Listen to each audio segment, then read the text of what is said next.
Just drop a line and reel 'em in. It's good old boys, come fishing again. Just drop a line and reel 'em in. It's good old boys, come fishing again. Yeah, it's that time again to drop a line. So sit back and relax and let's go fishing again. Come along as we join John Shaw and today's special guest. Reel 'em in on Fishin' with the Good Old Boys. Good fishing. Just drop a line and reel 'em in. It's good old boys, come fishing again. Just drop a line and reel 'em in. It's good old boys, come fishing again. It's good old boys, come fishing again.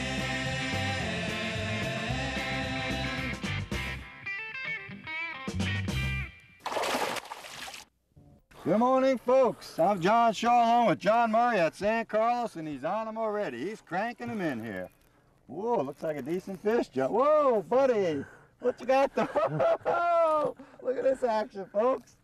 He's giving it all to you, buddy. Whoa. Oh. After all that. He gave it all after all that. Don't go nowhere. I'm sure there'll be a lot more to come. What do you say, John? I'm looking forward to it. All right. What are we going to do today? Crank? A lot of deep cranking, maybe some Carolina rig fishing, and see if we can find these fish stacked up somewhere on one of these points. You got it. I see all the shad birds over there, the shad popping around. So stay put, folks. We'll be right back from San Carlos with Super Pro John Murray. Okay, we're back, folks. John told me to put on this spot here. So I listened to the master here, and he's right. Okay. Oh, man. You're right about that, John. Good call on that. Oh, must be a male. He's peeing all over the place. Post spawn. Post spawn fish, eh? Okay, let me unbuckle him here. Come on, baby. Let me try to get him out of here. Look at the stuff we're fishing in all over there. It's just great. There's one of these San Carlos bass. Got plenty of good ones in here. Nice little male. Put it back. I did just what John said. He said, switch up to that spot. That should work, and I sure did. Let me show you the spot, for those of you who don't know what the spot is. Let me see if I can stop it in a minute here. Makes a noise like a baby rattle. You gotta shake that thing. Show them how just that much noise, they definitely produce fish. I guess so. I tied it on, second cast, ba-ding, ba-ding, ba-doom. I was there. So that's a really great bait, this here spot. They always say, you know, why would a Cordell spot catch so many fish?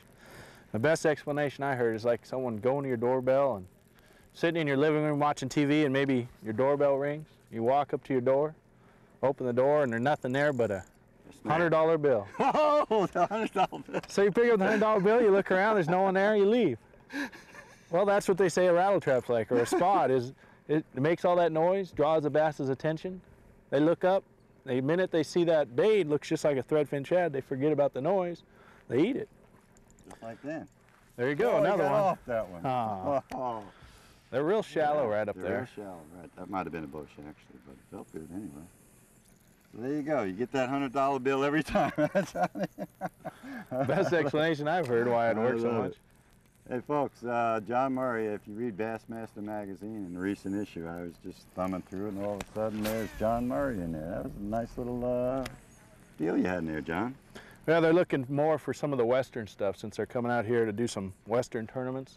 They want some of our Western baits like the Yamamoto jigs and the Western baits that, you know, were designed and made out here as opposed to a lot of the stuff that they use back there. Definitely, I heard they're coming. When are they coming out in '97 or something for their first? Fish. Sorry, John. We'll continue this conversation later. John Murray, folks. Oh, he's another good fish, buddy. Look at that. They're solid in San Carlos, that's for sure. Nice fish. Good job, John. What kind of bait's that? I'm just throwing a Bill Norman deep diver. Bill Norman. I think the whole key is just getting something shad. Getting it rooting on the bottom, because they're chasing shad here. They're having a major shad spawn, and moving it sort of slow because there's so much bait. They're not starving up here right now. Belly on that. Nice fish. Any special way you're cranking it? Just You seen before, you're just moving it right through all that stuff, not slowing it down or anything like that. Well, I want it deflecting. I want it. Let's see how that rod, how fast he's spinning that, Dave, the reel here. Get it on the bottom. Mm-hmm. And then once it gets on the bottom, I want it deflecting off the limbs and rocks. I want a lot of movement off it. And that's what's going to catch the bass. A straight threadfin shad swimming through this lake right now is not going to attract much attention, but a wounded one or one that's acting erratically, bass is just sort of triggered to hit. Little easy eating there. They just step right up and they say, hey, this must be McDonald's. I'll pull up to the window and grab one real quick. Yeah, I'll have one of them shad that's going by there wiggling. Make it easy for them, that's the right. key. Exactly, exactly. You still teaching at the schools? Yeah, teaching at Glendale and Mesa Community College. Bass fishing and crappie.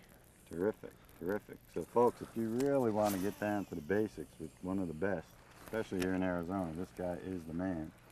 Check it out. John Murray at Mesa and Glendale, you have it? Glendale Community. Excellent, excellent. Little guy. Little guy. They had a good spawn somewhere. Yeah, they got a spawn somewhere. He's about the same size as my crankbait. There you go. Almost, almost. Bro. Yeah, you catch all kind of fish, folks, when you're cranking. It's supposed to be, like John was just saying, a big fish bait, but heck, they'll just grab at anything. These fish are so aggressive, bass. What predator fish they are, great. Yeah, you've been doing good in all-star bass there, buddy. I read about it in the paper the other day. Yeah, I had a good term up at Roosevelt. Roosevelt, it's going to be a great lake this year with the water falling down. The numbers of fish in that lake are incredible. Catch any smallies that particular day, or mostly largemouth? Yeah, actually I had one about 17-inch smallmouth, then a smallmouth over 4, like 4 1/4. Wow, very nice. That's my favorite, smallmouth. I love them. They fight so good. What was the bite up there, if you don't mind sharing that information? It's sort of similar to this. The water's a little clearer, so we're using rip baits, jerk baits, and then later, once the sun comes up and the fish sort of shut down, went to Carolina rigs and split shotting. Still pretty shallow. Most of the fish are 5 or 10 feet deep. They're not real deep right yet. And the same with here. These fish have not moved out into deep water. Right here. Go get him, John. Another little one. Another little guy. We got to work through the little fish. We'll get out some of the better ones. If you work, usually on a ridge like we're fishing here, you'll find one area on it that has the big fish, and the rest will be covered with little fish. But there'll be one little, maybe 20-yard stretch where the big ones will move up.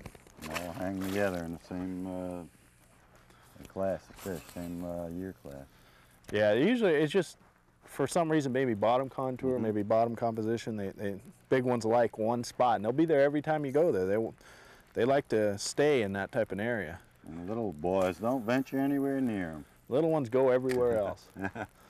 They get the run of the rest of the lake. John Murray, he's on it again. Well, they hit it so shallow up there, but they're not getting. John's in the crouch position. He's crouching. It's got to be a decent fish. Hold on, let me get over here. He's not that big. Okay. He's got it in the side of his mouth. The way they're hitting it. Be careful, hey, bring him in. The way they're hitting it right on the real shallow water. It makes it hard for you to get a good hook into them. He's got a nice fish. He's a nice fish. Well, you had him pretty good though, that guy. You can see how it's going down, and they come down on top of it. And a lot of times you won't get a good hook with them that way. And that causes that fight so much, is that it's not directly in their mouth. They have a lot of leverage. What's causing that? You say the water dropping while they're doing that, or? No, it's just I'm catching them in such shallow water. Shallow water, okay, I see what you said, yeah. That they're, this thing's rooting right on the bottom, and those fish have to come down to get it, as opposed to come up behind it and get the whole bait in their mouth. Got it, got it. See, just kind of steady retrieving, banging it off the bottom. What do they think that is, a crawdad? I know they're feeding on shad, but they think it's a shad? Well, they basically see something acting irregularly that's shaped like what they've been eating, shad. It's acting not right, which is going to trigger their instinct. But they prey on about anything that's wrong in a lake, Yeah, they know that. Yeah, I see what you mean. Yeah. That's why goldfish are so popular, because they never see normally, other than this lake, goldfish swimming around. But that bright orange fish, they don't want it in their lake. I think they just eat it first thing. I've been noticing your rod here, how It's real limber rod. Is it the fiberglass or what is it? It looks almost like a glass rod, the way it's bending real nice like that. Now this is a real soft action Shimano rod. Actually, it's a medium light action, and it's got a parabolic bend that causes that overall bend. What was that word? Parabolic. Ooh, I like it. I like it. As opposed to a fast action where just the tip would go. Okay.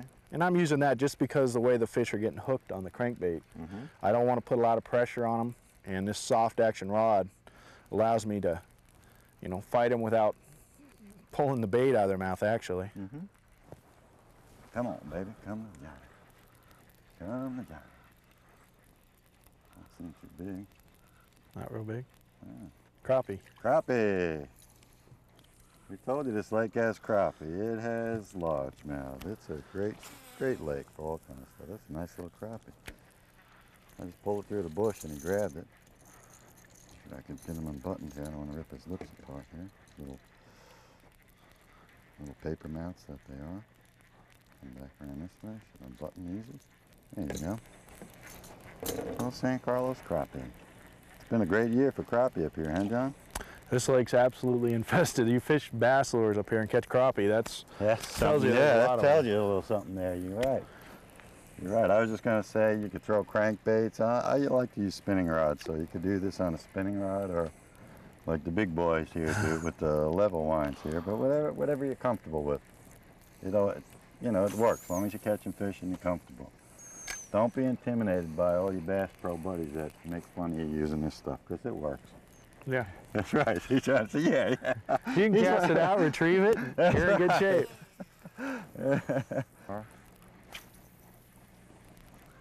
I'll tell you one thing, you can really cast these things way the heck out there. These little heavier baits like this. John, let me ask you, with that moon hanging out, does that, you notice anything different when that's going on? Oh, I noticed I got a fish. There's a good one. Yeah, he feels pretty good. Here he comes. Oh, he's trying to get up. He's trying to get up. But I won't let him. I might not have a choice. Oh, here he is. There's a good fish. Okay. Yeah, this lake has some fine fish in it.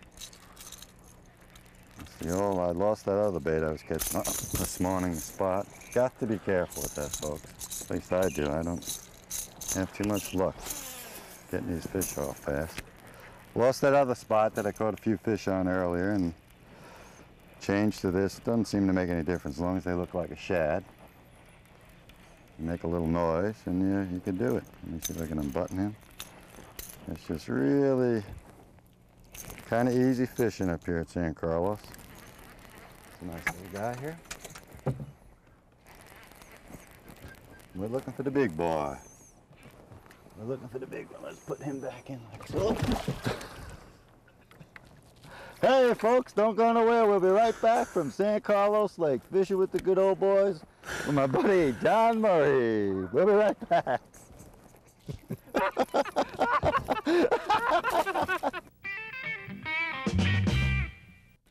Okay, here we go. This here spot's working pretty darn good. I'm glad Murray told me to use it.